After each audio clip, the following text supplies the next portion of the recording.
하트앤서울 복음방송 주안의 하나 2부 방송으로 이어집니다. 주안의 하나 2부에서는 예수님의 성품을 배우는 시간, 좋으신 예수님과 은혜의 설교, 그리고 성도의 삶 속에서 나오는 묵상을 나누는 살며 생각하며가 준비되어 있습니다. 먼저 좋으신 예수님 들으시겠습니다.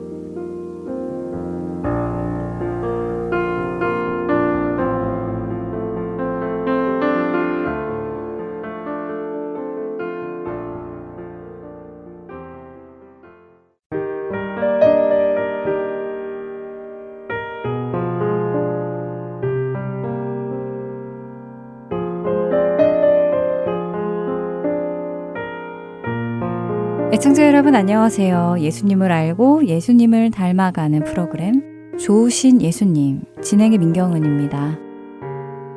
어느덧 한 해의 절반이 지나가고 곧 7월을 맞이하게 됩니다. 문득 올해 1월에 가졌던 우리의 마음과 지금의 마음을 비교해보면 어떤가요?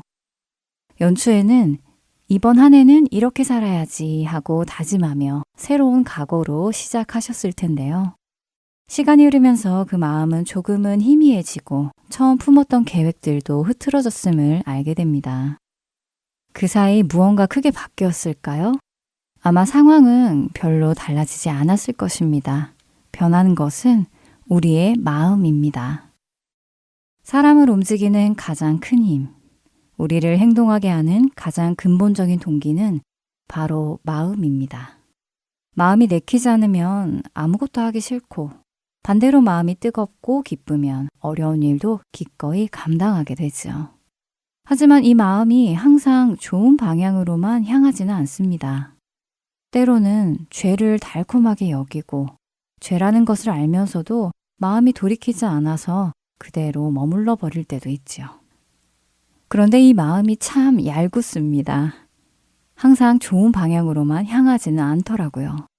때로 죄를 달콤하게 여기며 잘 돌이키지 못하게 하기도 합니다. 아, 이것은 죄인데, 죄에서 돌이켜야 하는데 하면서도 마음이 돌이키지 않아서 그대로 머물러 버릴 때도 있습니다. 그래서 성경은 마음을 지키라고 강조합니다. 모든 지킬 만한 것 중에 더욱 내 마음을 지키라. 생명의 근원이 이에서 남이니라. 잠언 4장 23절의 말씀입니다. 성경에서 말씀하시는 마음, 히브리어로 레브라고 하는데 단순한 감정만을 말하지 않습니다. 생각, 의지, 도덕성, 인격, 즉 인간 존재의 중심을 의미합니다. 그래서 마음을 지킨다는 것은 단지 감정을 다스리는 것을 넘어서 우리의 삶 전체를 바르게 지키는 것과 같습니다. 하지만 마음을 지키는 것은 쉽지 않지요. 생명의 근원이 흐르는 곳이기도 하지만 죄의 유혹도 흐르고 있기 때문입니다. 그렇다면 우리는 어떤 마음을 본받아야 할까요? 바로 예수님의 마음입니다. 청교도 목사인 리처드는 예수님의 마음을 이렇게 표현했습니다. 그리스도께서 고통받는 백성을 보실 때 그분의 마음 깊은 곳에서 뜨거운 연민이 올라왔습니다. 그리스도의 은혜와 자비의 모든 행위는 바로 그 마음에서 비롯된 것입니다. 예수님은 이 땅에 오셔서 고통 중에 있는 많은 환자와 귀신 들린 자를 고쳐주셨습니다. 복음을 갈급해하는 자들에게 복음을 전하셨고 여러 마을을 다니시면서 길 잃은 어린 양처럼 고통받고 무력한 무리들을 보시고 불쌍히 여기셨습니다. 또 그 당시 사회적으로도 무시받고 멸시받고 죄인 취급을 받았던 세리와 창기, 나병 환자, 혈루증을 앓던 여인까지 그들을 만나주시고 손을 내밀어 주셨습니다. 그것은 단지 행동이 아니라 예수님의 깊은 마음에서 나오는 연민의 표현이었습니다. 연민이라는 단어의 헬라어 원어는 창자, 내장을 뜻합니다. 가장 깊은 곳에서 느껴지는 진정한 감정이라는 뜻이지요.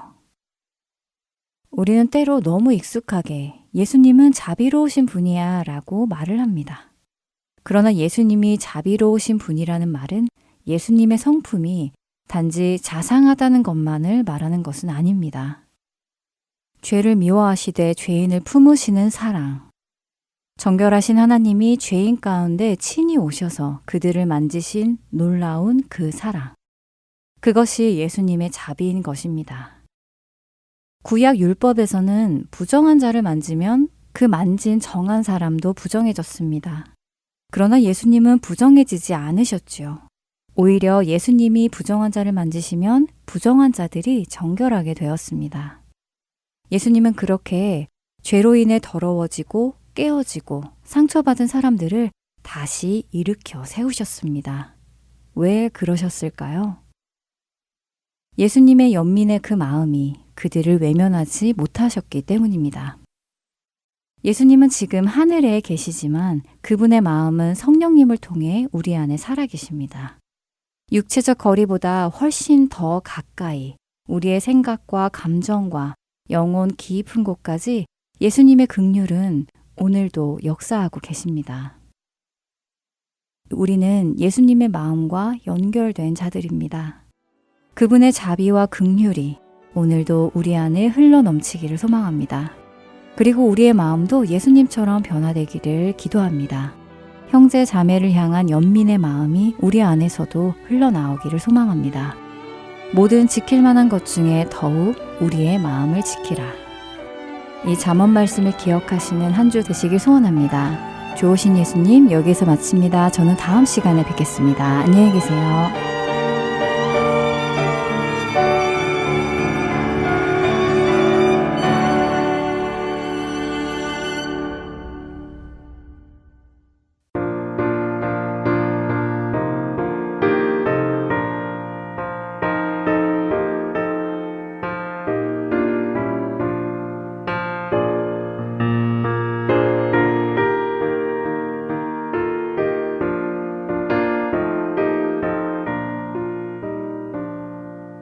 자비한 주께서 부르시네 부르시네 부르시네 사랑의 햇빛을 외안받고 점점 더 멀리 가나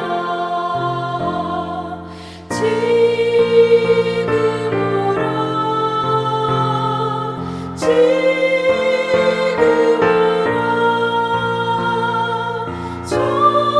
자비한 주께로 지금 건너오라 고달파 지친 자 쉬라 하네 쉬라 하네 쉬라 하네 무거운 짐진 자 다 나오라 쉬게 해주시리라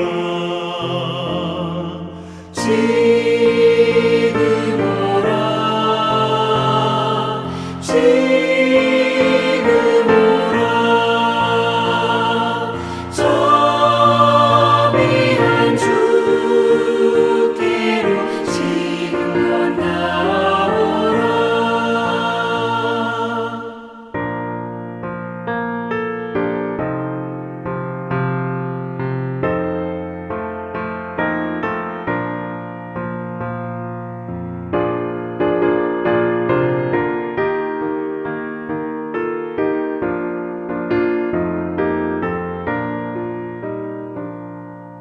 주께서 지금도 기다리네 기다리네 기다리네 죄짐을 가지고 다 나오라 어서 주 앞에 오라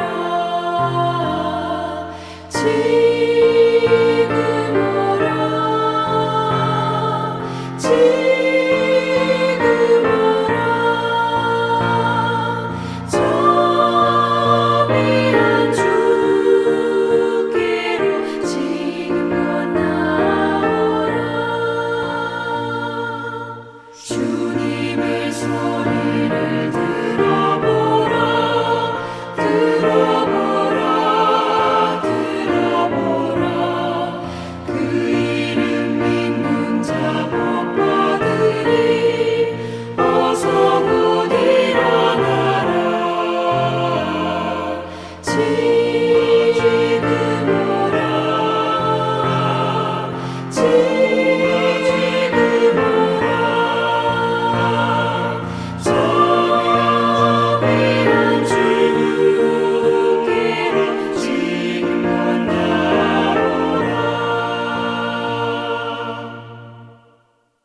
은혜의 설교 말씀 함께 들으시겠습니다.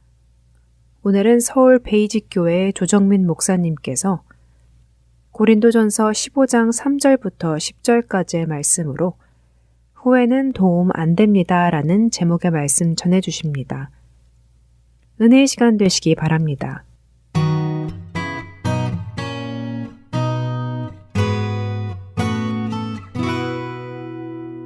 우리가 이렇게 살아가면서 참 이렇게 후회할 일이 많아요. 낙심되는 일이 많죠. 그래서 우리가 왜 낙심하는가 하는 주제로 말씀을 나누고 있는데, 얼핏 그 생각이 들더라고요. 누가 골프 치는 사람이 그래요.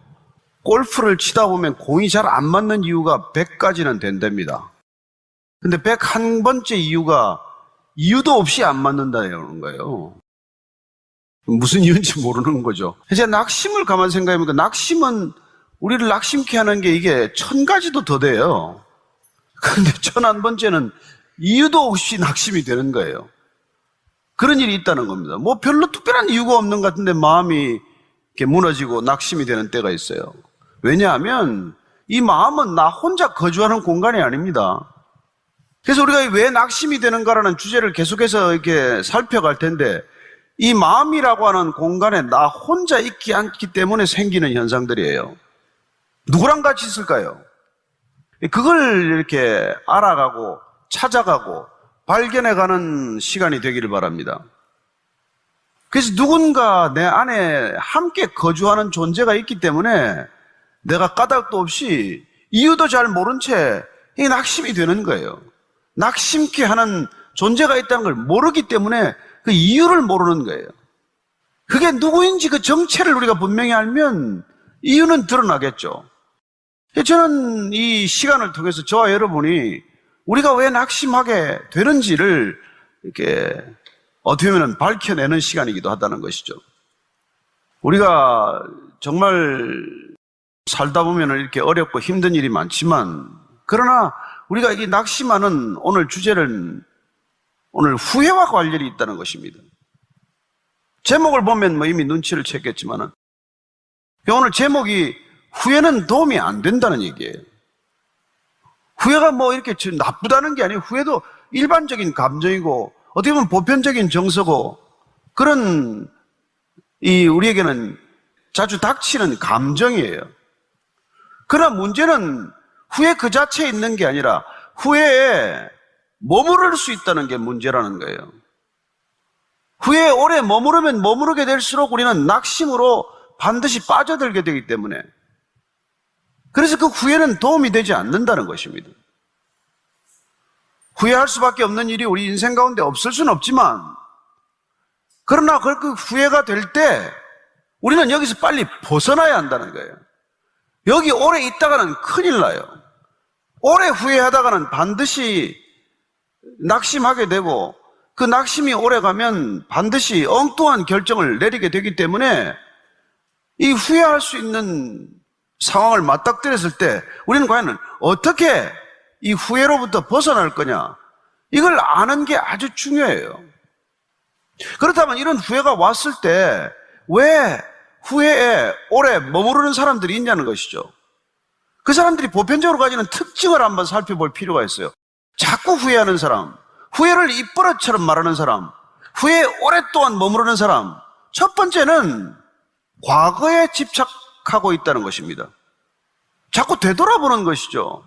되돌아보는 것, 그게 습관이 되면 여러분 곤란합니다. 우리가 향유할 수 있는 시간은 현재밖에 없어요. 그렇지 않아요? 그러니 이 현재를 어떤 관점에서 보고 있느냐가 우리가 인생을 우리가 누리는데 결정적인 갈림길을 우리에게 준다는 것입니다. 과거라는 시점에서 현재를 바라볼 것인가? 아니면 현재라는 시점에서 현재에 탐닉할 것인가? 아니면 미래라는 시점에서 현재를 바라볼 것인가? 우리에게 주어진 단 하나의 시간, 이 현재라고 하는 시간을 어떤 각도에서 바라보느냐에 따라서 우리는 이 현재를 해석하는 전혀 다른 삶을 살게 된다는 것이죠. 후회란 무엇입니까? 과거의 시점에서 모든 것을 바라보고 있는 거예요. 그렇기 때문에 자꾸 과거가 우리의 발목을 잡는 현상이 생긴다는 거예요. 미래로 나아가지 못하는 일이 생기는 것이죠.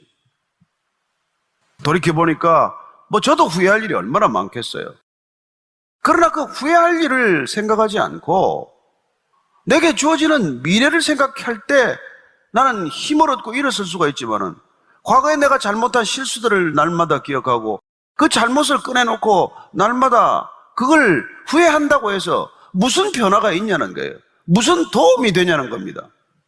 여러분, 엎질러진 물이에요. 과거는 이미 지나간 거예요. 쏟아진 물입니다. 어떻게 주워 담아요? 우리 속담에 죽은 아이들 이렇게 머리 쓰다듬기랄까요? 이런 말이 있어요. 죽은 아들을 머리를 쓰다듬으면 어떡하겠습니까? 이미 떠난 건데. 그러나 그 아들을 내가 왜 보살피지 못했나? 왜 아들하고 같이 못 갔나? 그 시간을 내가 왜 같이 못했나? 그러나 어떤 사람들은 그런 과거에 집착하지 않아요. 저는 우리 자신이 후회할 수밖에 없는 상황들을 맞닥뜨리지만, 그러나 그 후에 머무르는 것보다도 더 어리석은 선택은 없다는 것입니다. 이미 지나간 시간인데 이걸 우리가 규명하려고 시간과 에너지와 삶을 거기다가 붙들어 맬 필요는 없다는 것이죠. 그렇습니다. 우리가 후회하는 가장 큰 이유는 과거 중심적인 삶의 패러다임엔 나도 모르게 익숙해져 있다는 뜻이에요. 과거의 삶에 이미 내 삶을 투영하고 있어서 과거가 나를 지배하는 삶을 살고 있기 때문에 후회하는 게 자칫 버릇이 될 수 있다는 거예요. 때로는 후회하는 게 나 자신을 달래는 방법이기도 해요. 자기 연민에 빠지는 것이죠. 기껏 자책하는 듯 하지만 자기 연민을 통해서 어떻게 보면 시간을 죽이고 있는 거예요. 그래서 그 후회는 전혀 도움이 되지 않는다는 것입니다. 소진시키는 거예요. 그래서 후회는 두 번째로 쓸모없는 소진, 스스로 탈진하는 길을 택하고 있는 거예요. 그렇게 되지 않으려면 어떻게 돼야 돼요? 그렇게 나를 쏟아버리고 나를 소진시키지 않고 쓸모없이 나를 그렇게 기진맥진하게 만들지 않으려면, 후회에 오랫동안 머무지 않으려면 어떻게 해야 되냐는 말이에요. 그렇습니다. 우리는 후회하는 대신 회개를 선택해야 된다는 거예요. 후회하는 대신 회개를 선택했다는 뜻은 후회하는데 머물러 있지 않고 돌이켰다는 뜻이에요. 이미 돌아섰다는 것입니다. 그래서 회개하는 사람은 이미 후회로부터 빠져나왔다는 것을 경험하게 됩니다. 자, 예를 들어서 그래요. 나는 제가 그래도 비교적 익숙한 경험이 과거에 술을 오랫동안 마신 경험이니까 이제 술을 먹고 나면 과음을 하게 되고 아침에 일어날 때 머리가 지끈지끈하거나 무슨 일을 펑크를 내거나 후회하는 상황을 맞닥뜨려요. 그러면 이 후회에 머물러 있는 사람은 어떻게 해요? 후회하고 그날 밤에 또 술 약속이 있으면 거기 가서 또 과음을 하는 거예요. 핑계는 있죠. 윗사람이 자꾸 잔을 돌리니까 어떻게 해요? 먹고 싶지 않지만 계속 그런 상황에 빠졌는데 어떡하라는 얘기예요. 그래서 나는 또 후회할 수밖에 없는 상황을 또 합리화하고 또 그 후회를 하는 일을 날마다 되풀이하는 수가 있다는 것이죠. 대부분의 알코올릭들이 그렇게 해서 알코올릭이 되는 거죠. 그러나 만약에 회개하는 사람은 어떠냐는 말이에요. 안 가는 거죠. 그 술자석에 욕을 얻어먹더라도. 아니면 가더라도 술잔을 과감히 거절하 노하는 거죠. 나는 한 잔 먹고 더 이상 못 먹겠다. 완시야 타라 그래도 계속 홀짝거리고 앉아있다든지 그럴 수밖에 없는 거죠. 그게 여러분 회개한 거란 말이에요.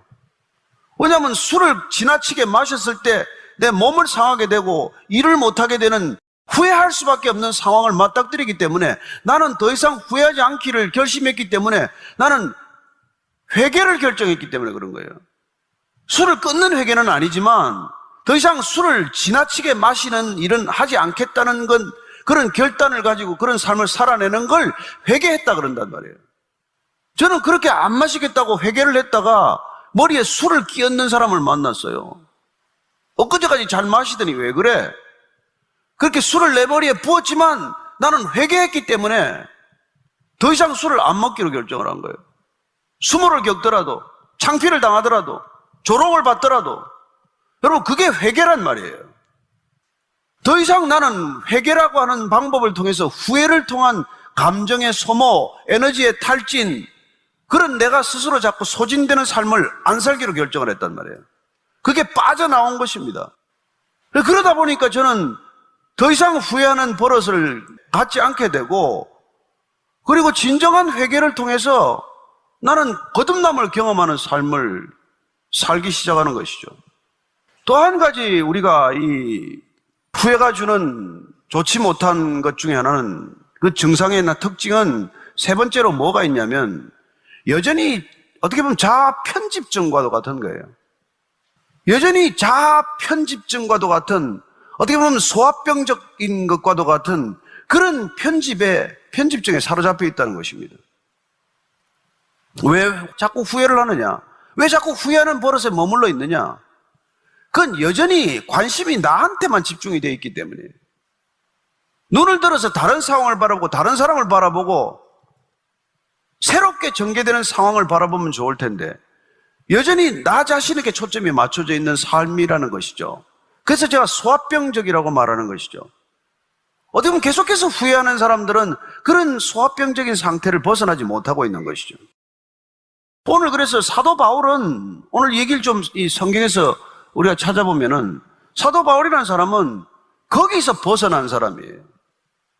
그런 자로 편집증을 앓을 수밖에 없는 상황에서 그가 어떻게 벗어났는지를 한번 우리가 볼 텐데, 고린도전서 15장 3절에서 10절까지 말씀을 한번 같이 한번 읽어보십시다. 한번 자막을 통해서 한번 같이 읽어 시작. 내가 받은 것을 먼저 너희에게 전하였노니 이는 성경대로 그리스도께서 우리 죄를 위하여 죽으시고 장사 지낸 바 되셨다가 성경대로 사흘 만에 다시 살아나사 게바에게 보이시고 후에 12제자에게와 그 외 500여 형제에게 일시에 보이셨나니 그 중에 지금까지 대다수는 살아있고 어떤 사람은 잠들었으며 그 후에 야고보에게 보이셨으며 그 후에 모든 사도에게와 맨 나중에 만삭되지 못하여 난 자 같은 내게도 보이셨느니라. 나는 사도 중에 가장 작은 자라. 나는 하나님의 교회를 박해하였으므로 사도라 칭함받기를 감당하지 못할 자니라. 그러나 내가 나된 것은 하나님의 은혜로 된 것이니 내게 주신 그의 은혜가 헛되지 아니하여 내가 모든 사도보다 더 많이 수고하였으나 내가 한 것이 아니요 오직 나와 함께 하신 하나님의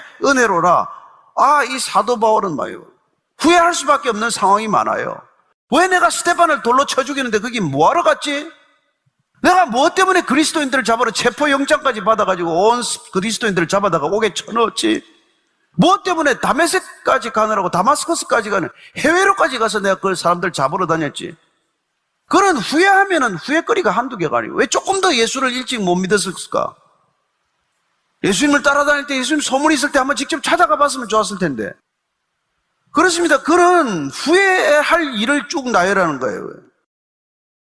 먼저 베드로에게 보였고, 나는 왜 늦게 만났을까? 12제자에 못 들어갔을까? 500여 형제들이 일시에 주님을 만날 때 나는 왜 거기도 맨 말석에 앉지 못했던가? 야고보에게도 보이고 그 후에 모든 사도들에게도 부활하신 예수를 만날 때 나는 그때도 못 만나는 맨 꼬랑지에 있어가지고 만삭되지 못하여 난 자 같은 그런 모자라는 사람처럼 살았지만, 그러나 그런 그 부족한 나에게 머물지 않았다는 것입니다. 그렇게 초라한 내 모습에 연연하지 않았다는 거예요. 여러분, 이게 중요한 것입니다. 후회할 수밖에 없는 상황들이 파도처럼 밀려올지라도 거기에 내가 빠지지 않는 거예요. 어떻게 빠지지 않았습니까? 나는 사도 중에 가장 작은 자라. 그는 사도라는 소리 때문에 많은 사람들한테 비난받았어요.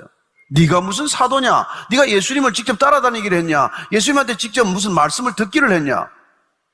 너가 무슨 사도냐? 이런 얘기를 들었던 사람이에요. 그래서 그런 교회를 박해했고 사도라는 말을 듣기를 기대하기가 어려운 사람이지만, 그게 내 과거의 현실이지만 그 과거에 내가 붙들리지 않고 거기에 내가 머물지 않고 그런 하나님을 바라보기 시작한 거예요. 하나님의 은혜를 간구한 것이죠. 그래서 그 은혜가 헛되지 않아서 그는 모든 사도보다도, 어떤 사도보다도 더 열심을 더하는 사도, 어떤 사도보다도 더 주님을 부지런히 쫓아가는 그런 사도가 되었다는 것입니다. 여러분, 회개란 무엇입니까? 과거에 머물지 않고 더 이상 후회에 머물지 않고 미래를 향해서 더 열심히 달려가는 게 회개란 말이에요. 여러분이 회개한다면은 더 이상 과거에 머물지 않고 미래를 향해서 더욱더 전력으로 달려갈 수 있는 사람이 되었다는 뜻입니다. 그래서 후회는 도움이 되지 않지만 진정한 회개를 통해서 우리는 이제는 과거 지향적인 삶이 아니라, 과거가 나를 해석하는 삶이 아니라 미래가 나를 해석하는 사람으로 전혀 다른 삶을 살기 시작한다는 것이죠. 그렇습니다. 그는 놀랍게도 다시 한번 자기 자신을 이렇게 해석해주고 있는 것을 보게 됩니다. 그 앞에 고린도전서 4장 3절 4절 말씀인데 한 번 더 같이 한번 읽어보십시다.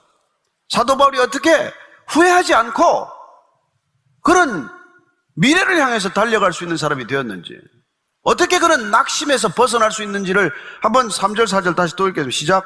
너희에게나 다른 사람에게나 판단받는 것이 내게는 매우 작은 일이라. 나도 나를 판단하지 아니하노니 내가 자책할 아무것도 깨닫지 못하나 이로 말미암아 의롭다 함을 얻지 못하노라. 다만 나를 심판하실 이는 주시니라. 여러분, 이게 여러분 오늘 우리가 사도 바울에게서 배워야 할 점이라는 거예요. 반드시 저와 여러분이 배워야 할 점은 뭡니까? 나도 나를 판단하지 않는다는 거예요. 후회란 뭡니까? 내가 나를 판단하는 버릇이에요. 너 왜 그랬니? 나한테 끊임없이 내가 손가락질하는 게 이게 자책하는 것이고 내가 후회하는 것이 이유란 말이에요. 너는 도대체 어떻게 돼먹은 인간이니? 너 예수 믿는다면서 또 왜 이런 짓을 저질렀니? 그러나 바울은 나도 나를 판단하지 않는다는 거예요. 여러분이 여러분을 판단할 자격이 없는 사람이라는 걸. 그래서 나는 자책할 것을 깨닫지 못한다. 그렇지만은 또한 내가 나를 자책하지 않고 내가 후회하지 않는다고 해서 내가 나를 과대평가하거나 자랑하지도 않는다는 거예요. 내가 나를 판단하지 않는다는 것 중에 두 가지가 있습니다. 나를 열등하게 몰아세울 일도 없지만 나를 우월하게 그렇게 드러내고 높일 이유도 없다는 거예요. 그래서 내가 나를 더 의롭다 한 그런 근거를 내가 스스로 만들지 않겠다는 거예요. 여러분, 이게 사도 바울이 진정한 회개를 통해서 거듭난 삶을 통해서 그런 새로운 삶을 그렇게 열정적으로 살아갈 수 있는 이유가 된 것이고 힘과 능력이 된 것이죠. 여러분들이 정말 그런 과거에 붙들려서 주저앉아서 탄식하고 한탄하고 눈물 짓고 시간 보내지 않게 되기를 축복합니다. 분연히 일어나서 여러분 자신을 자책하지 마십시오. 판단은 모든 판단을 하나님께 맡기라는 거예요. 사람들의 평가에 맡기지 말라는 거예요. 사람들이 어떻게 보든 그건 자기한테는 매우 작은 일이라고 말합니다. 사도 바울이. 왜냐하면 사도 바울이 계속 다니는 곳마다 저 사람은 사도가 아니야. 저 사람은 보기보다 말이 시원치 않구만. 말이 어눌하구만. 뭐 좀 아는 거는 들었다고 그러는데 도대체 저렇게 말해가지고는 어떻게 복음을 전하겠어? 별하별 평가를 다 들었지만 그러나 사람들의 판단, 그게 나를 낙심시키지 않았다는 거예요. 왜냐하면 그 판단을 내가 무게를 두지 않았기 때문에, 그게 중요한 게 아니기 때문에, 하나님이 나를 어떻게 판단하고 계신가? 그럼 그걸 더 소중하게 여겼다는 것이죠. 이 세상은 얼마나 많은 사람들이 여러분에게 대해서 손가락질을 겨누고 있는지 몰라요. 뭐 그렇지 않습니까? 뭐 조그만 잘못이라도 저질러 보십시오. SNS로 도배를 때 댓글에 들을 수 없는 욕을 써놔요. 그러나 작은 일이에요. 자책하지 마십시오. 하나님이 나를 어떻게 보고 계신가 지금. 무슨 이 교회가 어떠니 저떠니 뭐가 어떠니 그런 거 중요하지 않아요. 하나님이 지금 이 교회를 어떻게 보고 계신가. 저는 오직 하나님을 우리가 바라보기 시작하고 그리고 그분을 표대로 살아가기 시작을 하면 여러분 정말 흔들리지 않는 중심을 갖게 되고 더 이상 낙심하는 버릇, 후회하는 버릇에 사로잡히지 않는다는 것입니다. 처음으로 돌아가서 우리의 마음은 지극히 복잡합니다. 우리의 마음은 그렇게 간단하지 않아요. 우리의 마음을 스스로 이해하는 것이 그렇게 쉬운 일이 아닙니다. 왜냐하면 나 혼자 거주하지 않는 공간이기 때문이라고 말씀드렸습니다. 그래서 여러분들이 이 마음이라는 공간 안에 누구를 초청하느냐, 그게 여러분들이 어떤 삶을 살게 되느냐는 결정적인 갈림길이 된다는 거예요. 여러분들에게 끊임없이 손가락질하는 존재를 불러드릴 것이냐, 아니면 여러분들에게 끊임없이 등을 토닥여주고 이렇게 세우는 손길을 초청할 것이냐, 이 갈림길, 이 선택, 이게 저와 여러분의 인생을 가르는 중요한 분기점이라는 것입니다. 사도 바울은 어떤 선택을 했습니까? 후회를 선택하지 않고 회개를 선택했다는 것입니다. 과거를 선택하지 않고 미래를 선택했다는 것입니다. 그는 더 이상 후회에 머무르지 않고 하나님이 인도하시는 걸음을 성큼성큼 내딛기 시작한 것이죠. 신앙이란 무엇입니까? 무엇 때문에 믿음의 길을 가기로 결정하셨습니까? 여러분 인생의 패러다임을 바꾸기 위해서예요.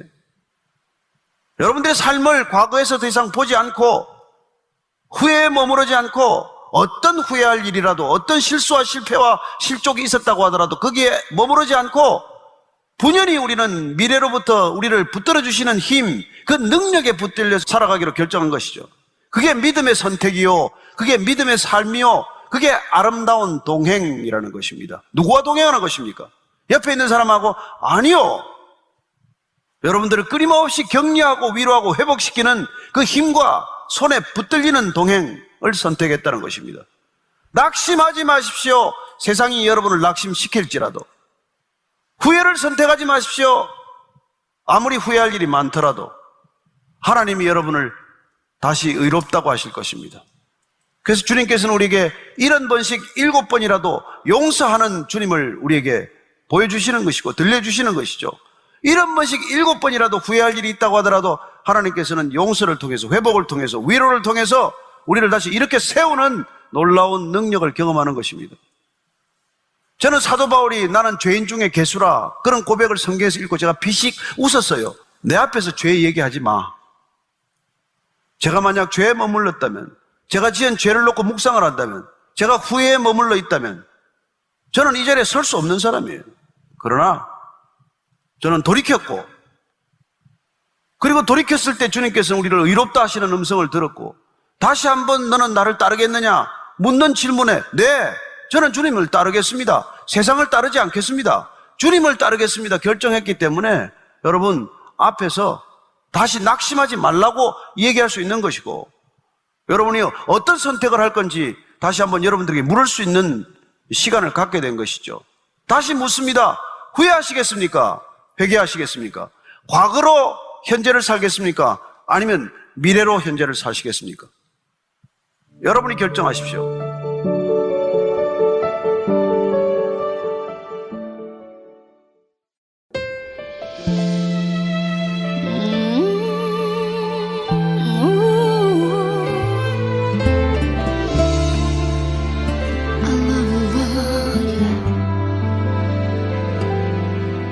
내가 나 된 것은 오직 하나님께로 났으니 난 주님의 새 언약의 일꾼. 내가 나 된 것은 오직 하나님께로 났으니 어둠을 비추는 빛을 비추리. 내가 나 된 것은 오직 하나님께로 났으니 세상의 고통도 난 두렵지 않네. 내가 나 된 것은 오직 하나님께로 났으니 넘치는 감사로 주께 영광 돌리리. 고통을 당해도 버림받지 않고 넘어뜨림을 당해도 넘어지지 않네. 내 몸에 예수의 생명 있으니 주 보좌 앞에 내가 서겠네. 된 것은 오직 하나님께로 났으니 난 주님의 새 언약의 일꾼. 내가 나 된 것은 오직 하나님께로 났으니 어둠을 비추는 빛을 비추리.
doesn't need 70% of Japan to change the spiritual trend in this nation. He's fine with 0.7% to begin with.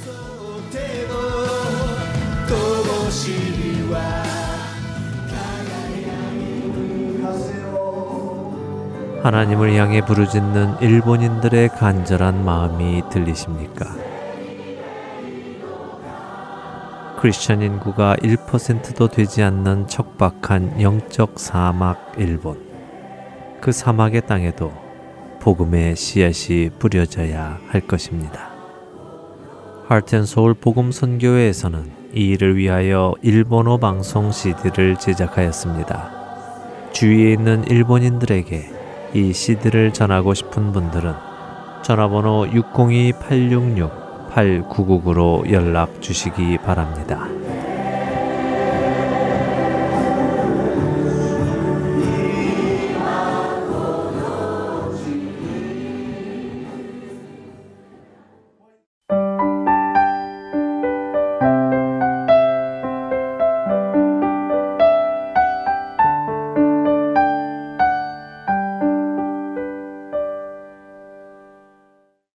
살며 생각하며로 이어집니다.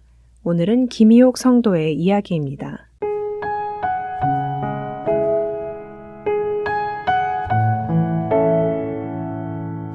생명보험이나 하나 들어볼까 하고 가벼운 마음으로 피검사와 소변검사를 받게 됐습니다.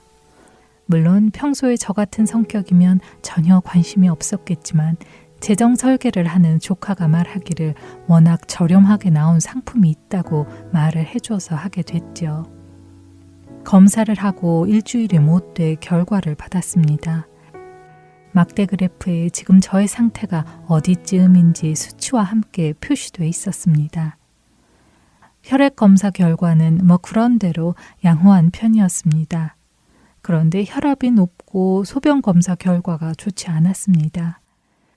단백뇨와 혈뇨가 발견됐고 막대 그래프에 표시하지 못할 만큼의 큰 숫자가 써 있었습니다. 몸이 극도로 피곤하였기에 무슨 큰일인가 싶어서 마음이 괜스레 바쁘고 부산했습니다. 아들의 친구 아빠가 의사였기 때문에 검사 결과를 보여드리고 조언을 구했습니다.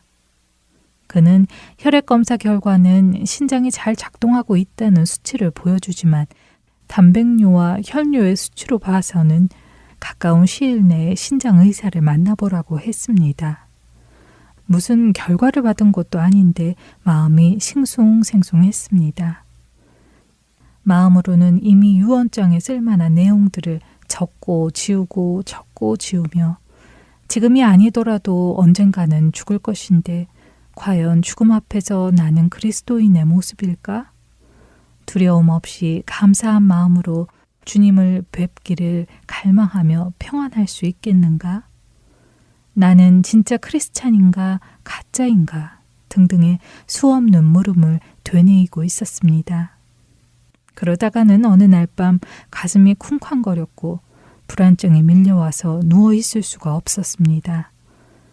이렇게 두려움이 있는 것 보니 나는 가짜 크리스찬인 것일까? 라는 생각에까지 다다르니 가슴이 옥죄이는 현상까지 나타났습니다. 엄마가 보고 싶고 기도받고 싶었지만 엄마는 이미 천국에 계셨기에 전화를 할 수도 없었습니다. 곁에 사는 언니에게도 전화를 할까 했지만 자정이 넘어가는 시간이었기 때문에 그냥 참기로 했습니다.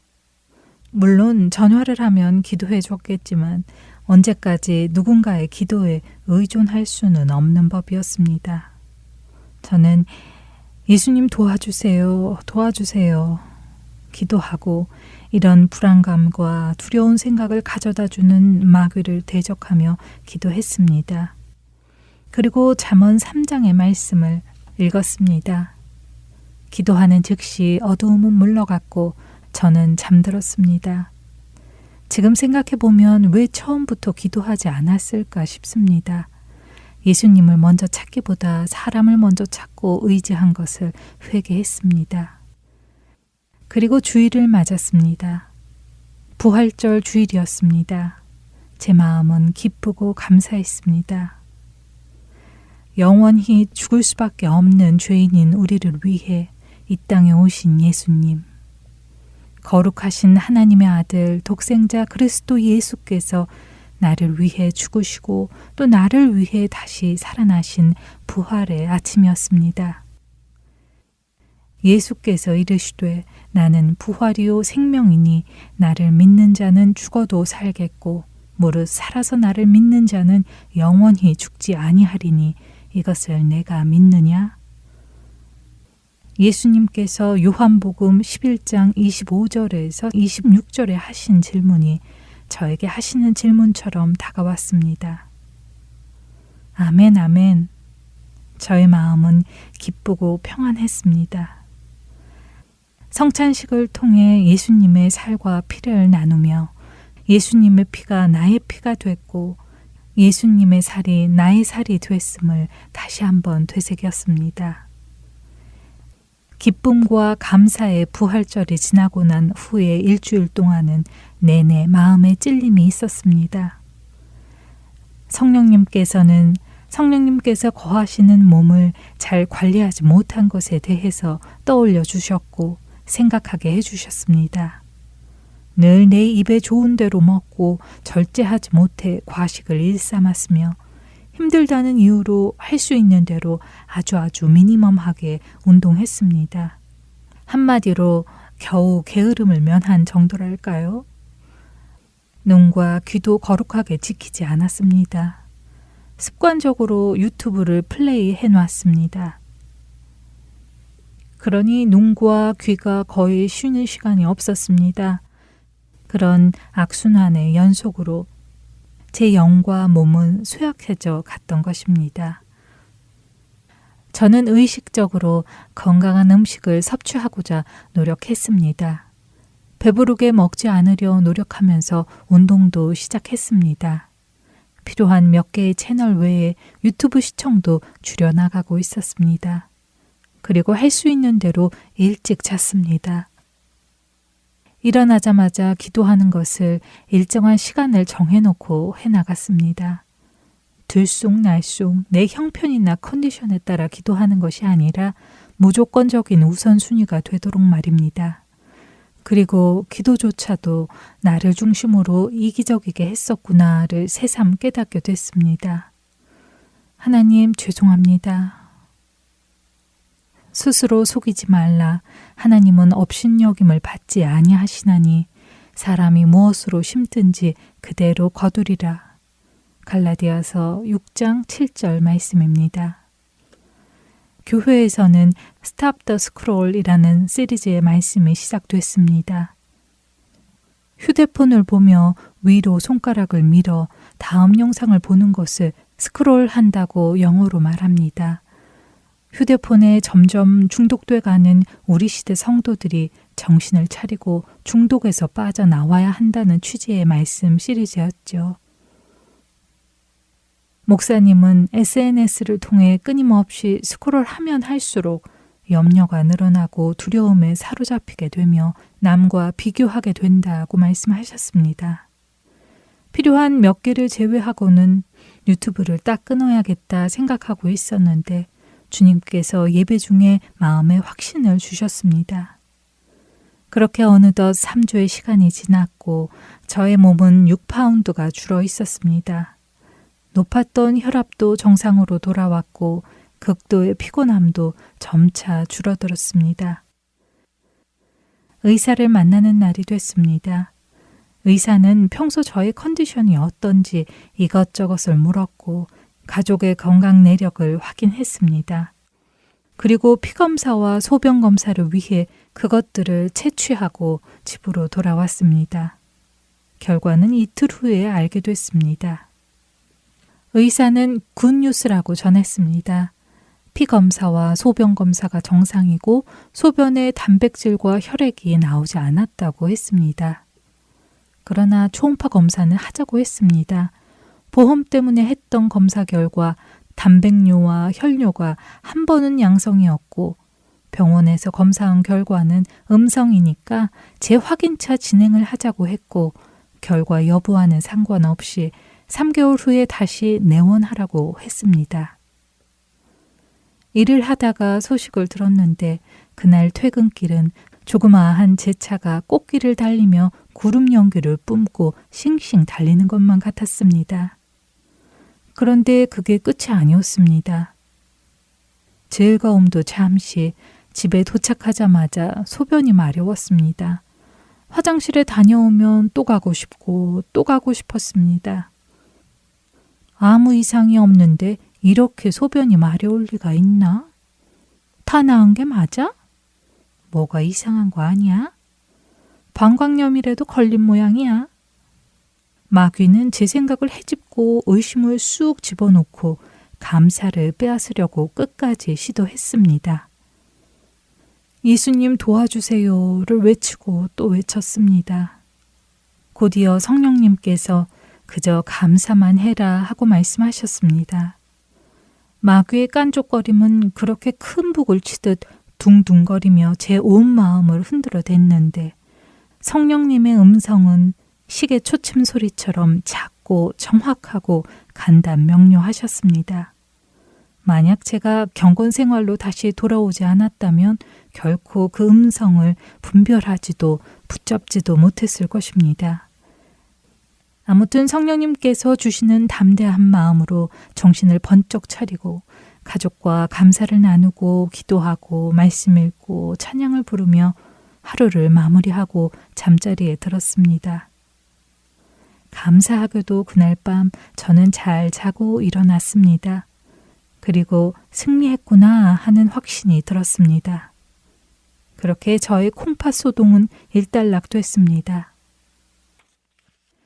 육신의 상태가 위험하여 경고등이 켜지면 우리는 대부분 치료를 받습니다. 아마도 경고등이 켜진 것을 안다면 거의 모든 사람이 그럴 것입니다. 그러나 우리의 영적 상태에 경고등이 켜지면 우리는 대부분 그 경고등이 켜진 줄을 잘 모르거나 혹은 무시하고 지나치는 경우가 많은 것 같습니다. 저는 아마도 이 두 가지 모두 불이 들어온 상태였지 싶습니다. 건강도 평소에 관리를 잘 해야 하듯이 영적인 건강도 미리미리 점검하고 관리를 잘 한다면 얼마나 좋을까요? 혈압을 낮추기 위해 그 좋아하던 단짠단짠한 맛있는 음식들을 즉시 끊고 그렇게도 하기 싫던 운동을 즉시로 시작한 결단이 있었던 것처럼 우리의 영적 건강을 위해 끊어내야 할 것들이 있다면 즉시 끊어내고 회개하고 기도와 말씀에 집중하는 결단이 또한 실행이 있기를 바라봅니다. 이제는 몸의 변화를 받아들이고 이전과는 다른 식습관과 생활 패턴으로 또한 꾸준한 운동을 통해 주님께서 주신 몸을 깨끗하게 관리하며 살아가야겠습니다. 인생의 새로운 챕터를 시작하게 하신 좋으신 하나님을 찬양합니다. 아빠, 아버지 사랑합니다.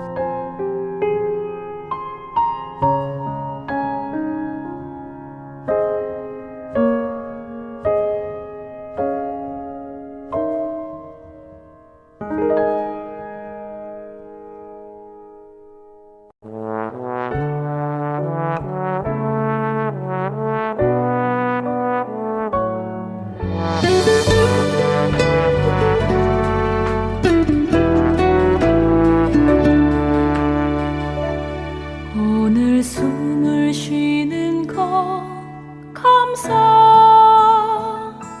나를 구원하신 것 감사, 내 뜻대로 안 돼도 주가 인도하신 것 모든 것 감사, 내게 주신 모든 것 감사, 때론 가져가심도 감사, 내게 고난 주셔서 주 뜻 알게 하신 것 모든 것 감사, 주님 감사해요. 주님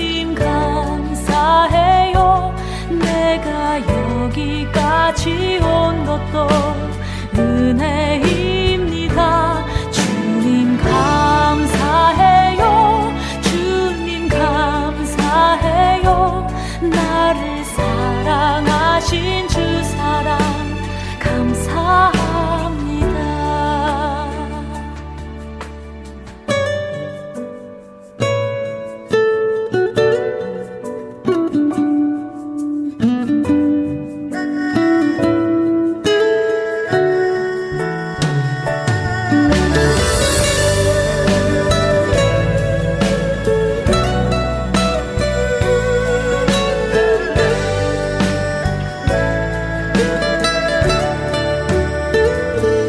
항상 주 안에 있음 감사.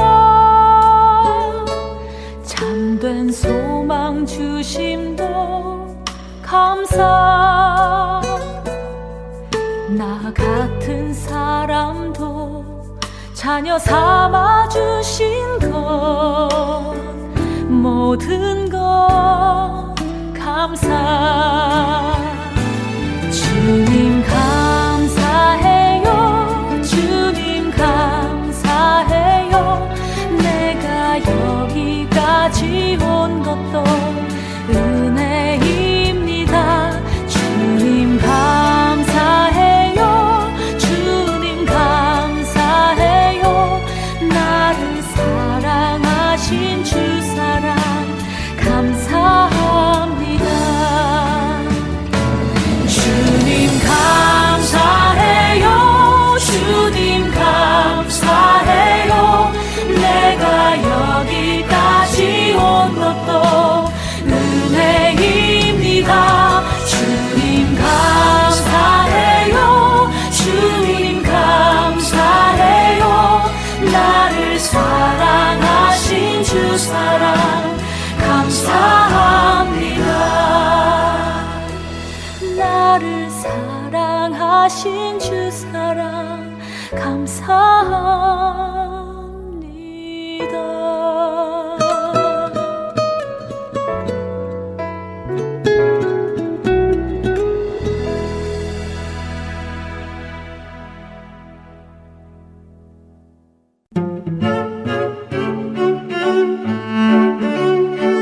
주안의 하나 2부 준비된 순서는 여기까지입니다. 계속해서 주안의 하나 3부로 이어집니다. 주님의 말씀을 더 알아가는 시간 되시길 소망합니다. 안녕히 계세요.